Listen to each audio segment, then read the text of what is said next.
do we advance this?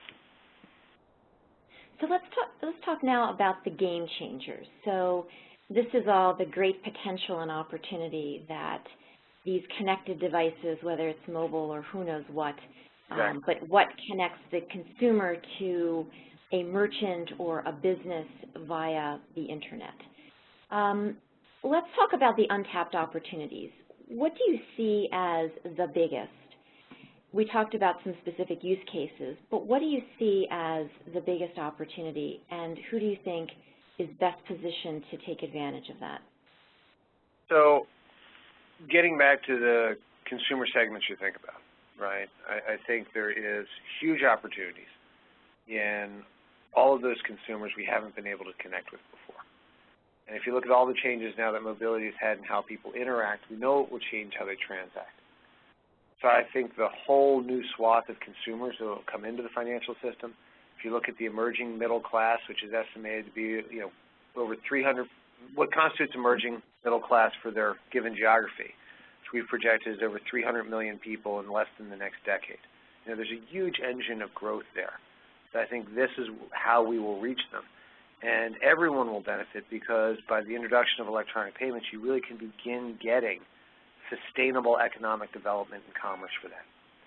And one just modest example of that, of who benefits, one of the things we're very proud of is the work we're doing right now with the World Food Program, where today we're using MasterCard and electronic payments to get benefits delivered directly to Syrian refugees in Lebanon, Turkey, and other locations. By getting the funds to them directly, they're now able to shop at local merchants, and rather than being a burden on the host country, it's actually led to a surge of economic development around them. And that sustainability, that benefit that can be there to help communities, to help merchants and consumers transact, and the efficiencies we can bring there, I think that's a huge opportunity. In the opportunities we have, which I think is where these conversations usually go for the people we work with today, I'll get back to the principle we talked earlier about. I think the opportunities are not in recreating what you could do before. I think the opportunities are absolutely in saying these are the things you could never do before. So in that spirit, I think individual consumers and segments will find their own killer app. And by providing the enabling platform for that, providing things like MasterPass in-app, that will allow all sorts of better solutions. The shortcuts we talked about earlier to make consumers' lives easier be enabled. And the way I believe this transition will absolutely happen is you'll find that thing that makes your life better. You'll begin adopting because of it. And then through the power of things like a shared acceptance mark, as we've seen over and over and over again, you realize what else I can do it here, here, here, and here. So I may start with online shopping and realize it's enabled in my favorite app. I may find that app that does the perfect thing for me, and that's how I engage in electronic commerce, and then realize suddenly for my PC at work, I could also use it to shop online. So I think that the biggest opportunity driver will be what we can do as a platform to enable those specific applications that take advantage of the device for consumers to go forward with. Well, that makes a lot of sense because it's hard to imagine all the possible killer apps. There are a lot of smart people that just need access to a platform that have those ideas. That's from the moment we put our open API out there, that really has been the philosophy we have. And as I always say, is the role of the network quite often is to do the things that everyone wants, but nobody can or really should do themselves, and to provide that intermediation, that connectivity in order to enable it to happen.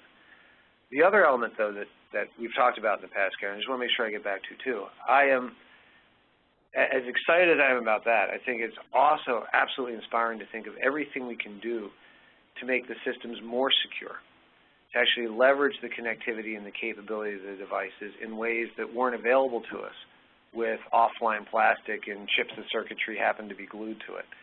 And I think too often the conversation has been around, what compromises do you have to make to enable transactions in the new environment? And that's really the inverse of the approach we're taking, is how can we use this not only to make it more secure, not only to enable all those shortcuts or those new shopping experiences that could be out there for consumers, not only to tie all of their devices together, from the plastic card that's going to be in the wallet for the foreseeable future to their PC, their tablet, their smartphone, smart home appliances, car, connected device, wearables, whatever. which is what they want to bring all of it together, but to do it in a way where they get all the security and benefits of a genuine MasterCard transaction, where we can actually use the device itself to make the transaction more secure than we ever could before. So things like device identification, which is how you know the thing is the thing. Things like biometrics, which I think are just a wonderful potential, and it's still potential today, substitute for the simple things we do with the PIN or any other CVM saying, are you right now? Or at least, are you still the you were when I did the rigorous validation? So all of those checks that get in the way of commerce can be as rigorous but as rare as possible. So we've done all sorts of things in labs with, as you tap a rear-facing camera doing a facial recognition, or my favorite recent one was using a wearable that does an EKG to say, it's the ultimate proof of life. Not only do we know you're you, we actually know you're still alive, at the time. And I think where people get caught up is they see any one of these either edge devices or specific technologies, right, as the solution, rather than saying these are all sorts of new capabilities and new practices that all apply to the basic principles of what we do, right, which is what is the amount of certainty that can be delivered around the transaction. So when we did the EMV rules for MasterCard, I think we were unique in the industry on this one. We did that a couple of years ago.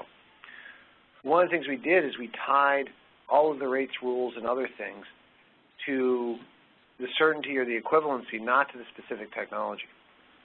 So if rather than putting in a 4-digit PIN, we could have a trusted execution environment, which still is the biggest issue out there for this, give me a credible either biometric or any other level of certainty that you are you to the equivalent or better than what provides today, we already know how to handle it, right? It already just becomes the CVM has been accomplished for that.